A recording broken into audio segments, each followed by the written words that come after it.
নমস্কার, আজকের রেসিপি হচ্ছে কলা পাতায় চিংড়ির বাটি চচ্চড়ি। এটা কিন্তু খেতে দুর্দান্ত হয়, গরম ভাতে এটা দারুণ লাগে। তো একবার এভাবে বানিয়ে দেখতে পারেন।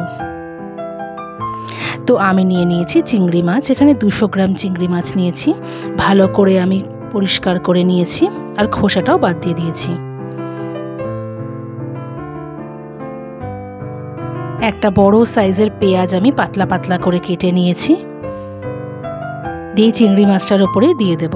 এবার চিংড়ি মাছটাতে সমস্ত জিনিস দিয়ে আমি মাখাবো। প্রথমে পেঁয়াজটা দিয়ে দিলাম, আর দেব কিছুটা কাঁচা লঙ্কা, পাকা লঙ্কা, যে যেরকম ঝাল খাবেন সেই হিসেবে দিতে হবে।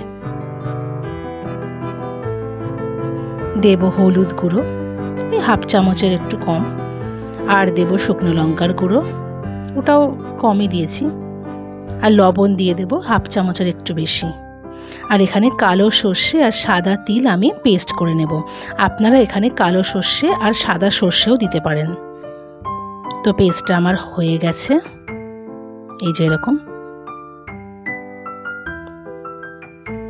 এবার এই পেস্টটাও আমি এর উপর ঢেলে দেব।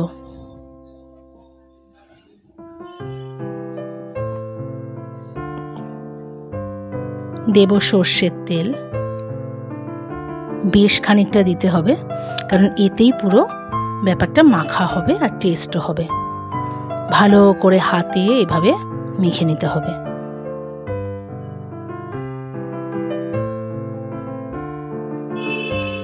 তো আপনারা কি কোথা থেকে দেখছেন প্লিজ কমেন্টস করবেন, তাহলে আমি আপনাদেরকে ধন্যবাদ জানাতে পারবো। তো আমার মাখাটা হয়ে গেছে।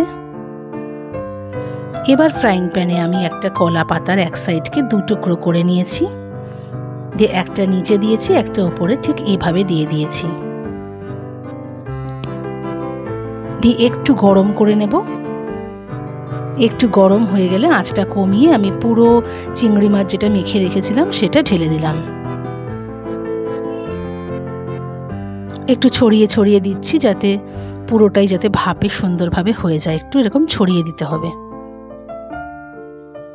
আর পাতার ওপরেই রাখার চেষ্টা করবেন, ঠিক এরকম ভাবে।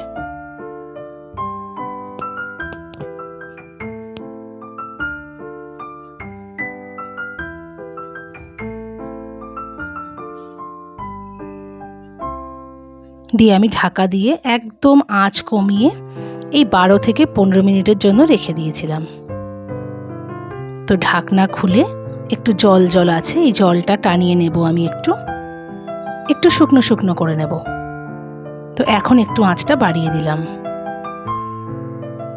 তো এইভাবেই তৈরি হয়ে গেল কলা পাতায় চিংড়ি মাছের বাটি চচ্চড়ি। তো আমার রান্না যদি ভালো লেগে থাকে প্লিজ লাইক, কমেন্ট, শেয়ার করবেন, আর আমার পেজটিকে ফলো করে দেবেন। আর যদি আপনারা ইউটিউব থেকে দেখেন সাবস্ক্রাইব করে দেবেন। আর আরও অন্য কোনো রেসিপির জন্য আমার পেজটিতে চোখ রাখুন, ওতে অনেক রকমের রেসিপি আছে।